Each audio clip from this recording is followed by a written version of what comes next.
Pete Gati, BMSN. That morning we took,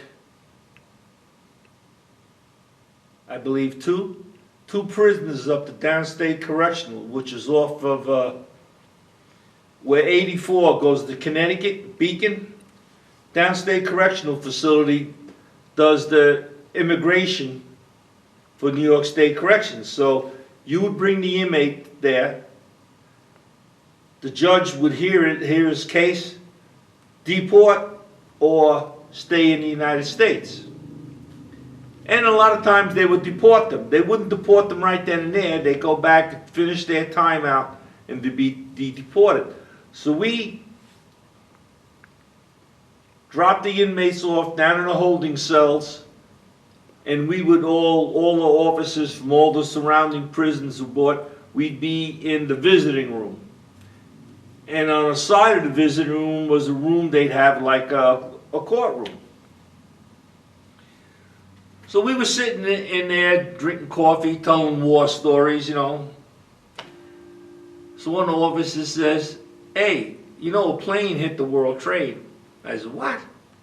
Now, one of the officers, the guy with me, two officers on a trip, he says he just had a phone call from his wife that the brother-in-law, he was down at the World Trade. He wasn't in the buildings, he was in construction down there doing something, and he seen a plane.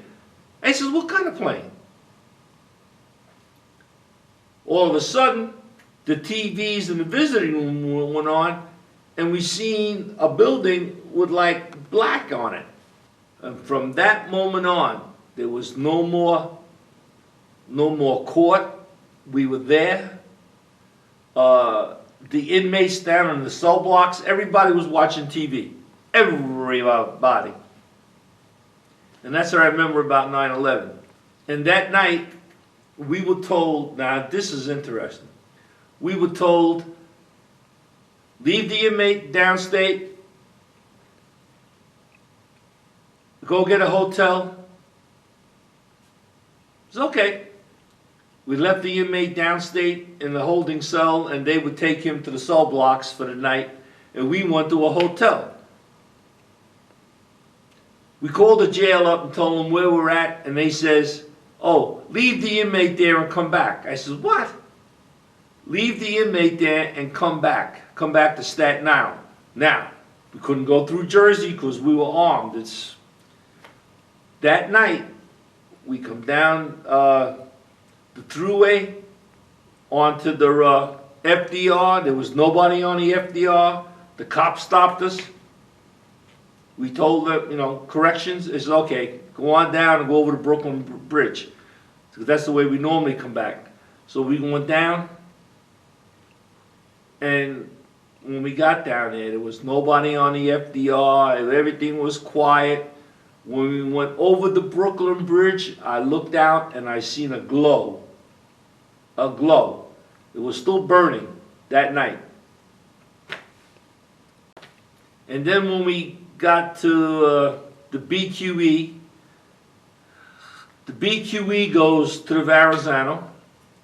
We're on the Verrazano. We're going on BQE, no traffic. We got to the Verrazano. They let us onto the bridge, and you could look at when we got to the top of the span, we could look and see the glow in Lower Manhattan. Never forget that. But the smell, I smelled that everywhere. As soon as we hit Manhattan, it was like